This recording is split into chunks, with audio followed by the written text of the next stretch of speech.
rice. Ngayon mo yung half rice. Hindi na mainit. Miss Solid Traveler lang kaya. Ako? Dalawa kami kahapon. Pero umuwi na siya. Nauna. Kasi ngayon din ako. Pero naiba yung flight. Parang naribook siya tomorrow. So may na-accept ko ng 1 week. So last day mo ngayon. First day yung kahapon. Second day na rin. Ngayon ang second day. So mag-island ko rin. Kayo din? Ako, tapos na kami. Tapos na. Last na yung kahapon.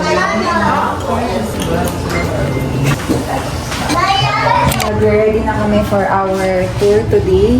Ngayon, mag-island hopping kami. Nasa boat na kami, going to... Anong first destination? Hindi ko alam. Hindi ko rin alam. Ang first stop namin sa Kayangan,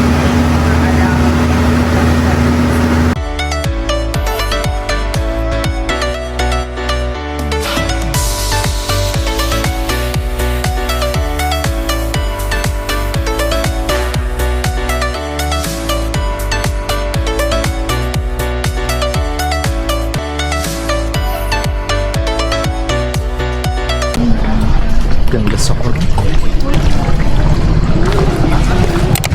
Smile.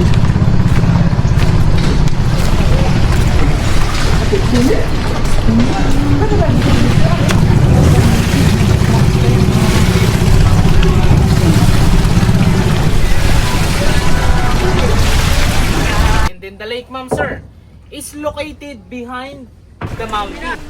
That's why we need to hiking, going inside, and then going up almost 160 steps, going down almost 200 steps. But in the halfway, we have a viewing deck for picture taking. And we have a protocol here. We need to bring your own life jacket before we go to inside of the lake. Because the water, there's a brackish water, mixed salt and fresh water. Inside you can see, is not corals, only rock formation. may butterfly sa kamay ko. Oh. Tignan mo. Swerte daw yan. I'm so lucky. Hala, sinusundan ako ng butterfly. Gusto niya sa'yo.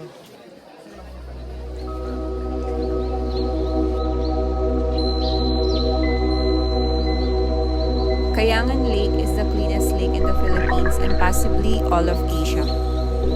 Its crystal waters are a rare mix of fresh and salt water, making it perfect for snorkeling or free diving.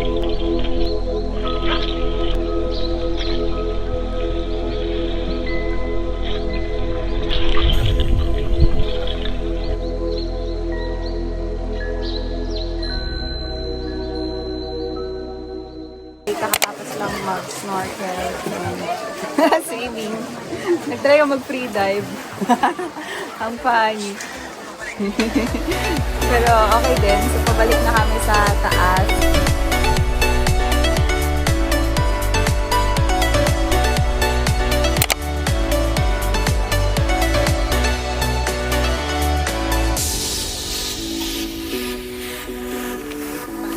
Nakabalik lang namin from Kayangan Lake.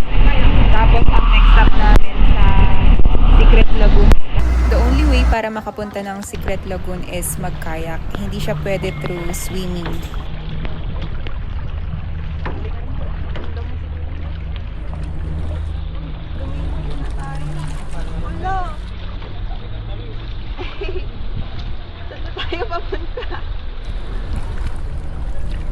Malapit lang ang Secret Lagoon from Kayangan Lake. So if you're planning to go there, kailangan talaga meron kang kayak rental which is 1.5 and usually hindi siya included sa mga tour packages.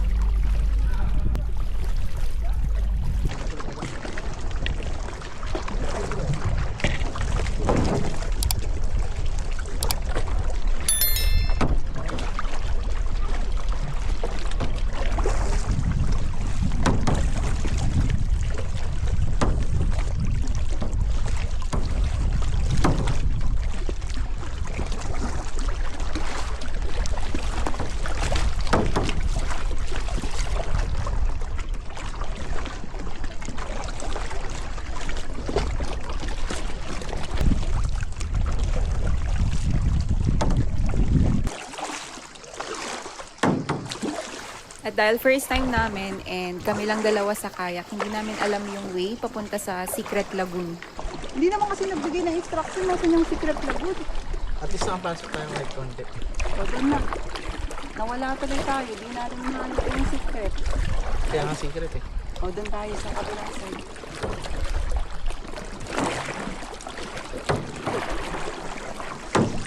Ang galing yung isda, hindi mo nakita.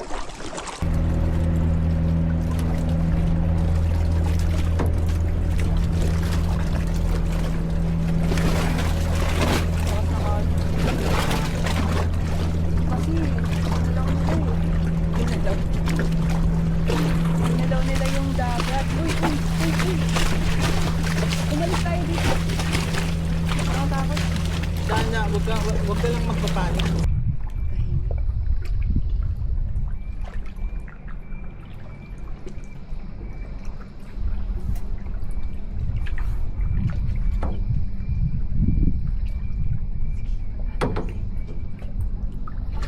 Bawal ata pumasok dito.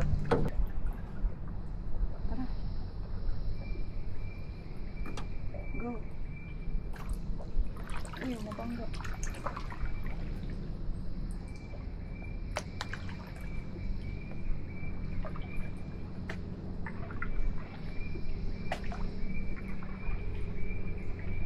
Tahimik.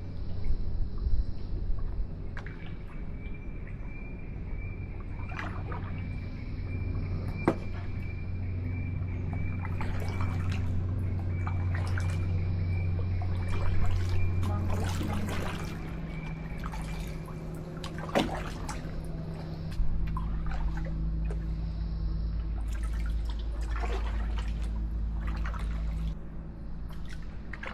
Ilang minutes tayo dito?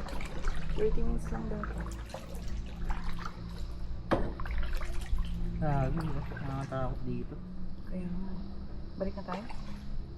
Gusto ko na natin. Baka may ano dito ha. Something ha. Tara na, balik na. Ayoko na. Paglagpas yan, balik na tayo.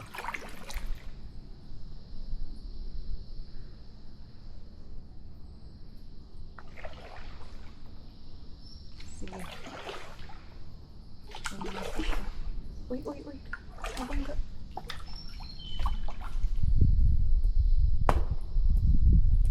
Ayan, tara, tara. Tara sa gitna.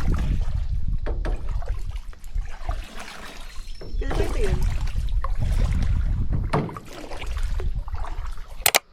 Ganda. Nakakatakot lang.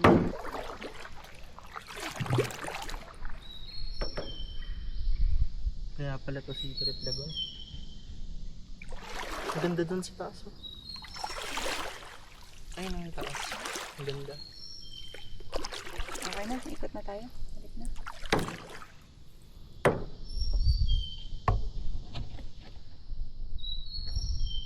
Imagine mo, dalawa lang tayo dito.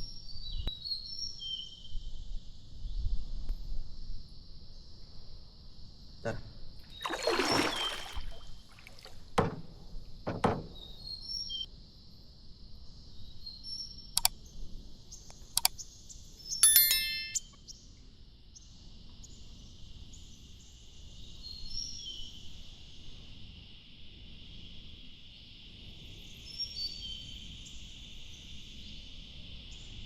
Tara.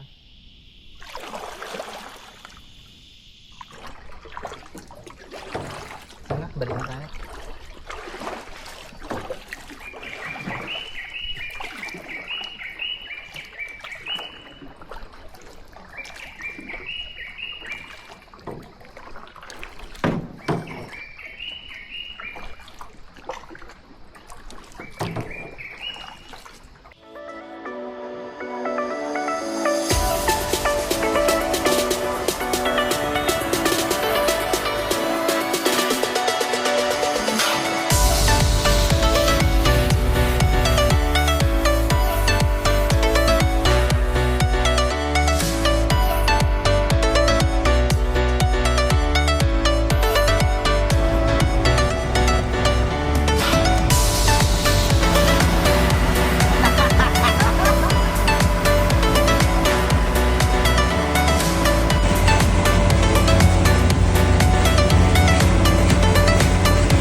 That is a snorkeling spot, madami sir.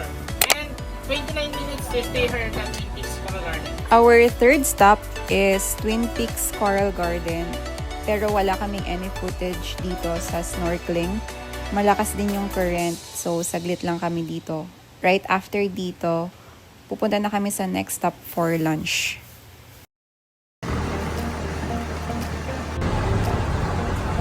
Hindi tayo babangga.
Our fourth stop is Dimanglet Island and dito kami magla-lunch.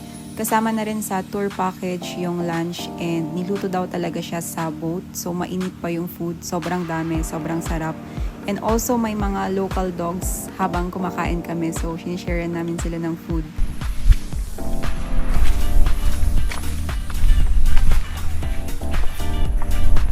Right after lunch, marami pa kaming free time.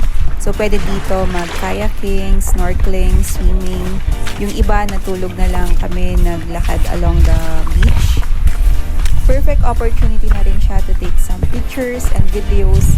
Especially, sobrang ganda ng spot. White sand, clear water, sobrang Instagrammable.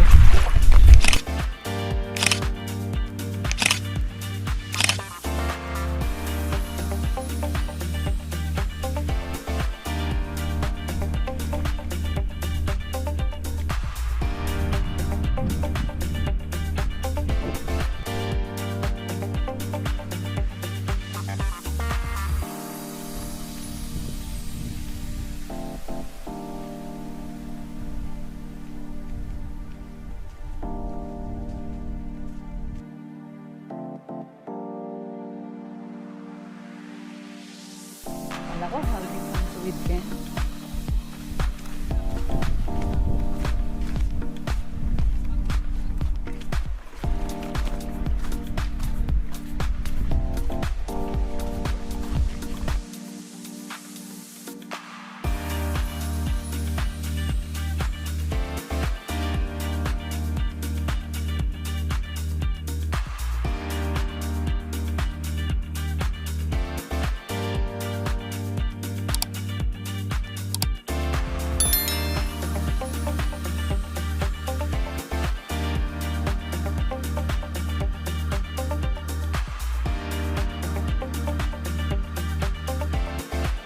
Our last stop for Coron Tour A is CYC Beach.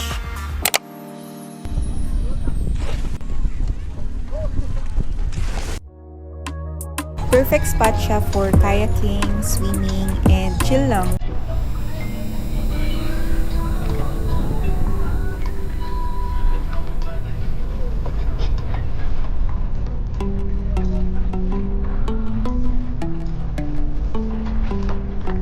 If mahilig ka mag-picture, perfect spot din siya for taking photos sa kayak. CYC means Coron Youth Club and ito lang daw yung island na free access to the public, so meaning walang entrance fee dito.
snacks from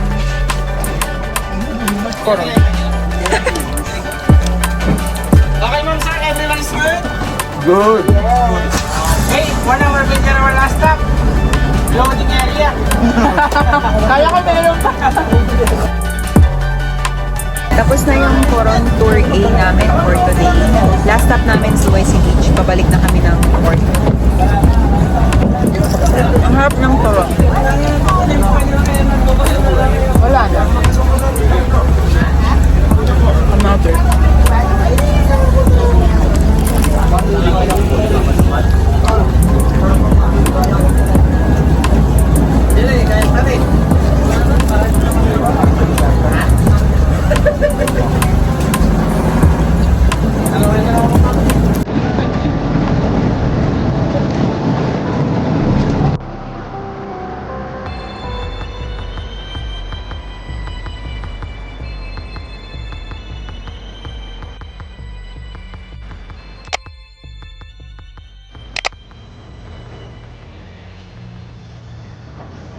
And that's it for day 2. If nag-enjoy ka rin, make sure to subscribe and see you for day 3.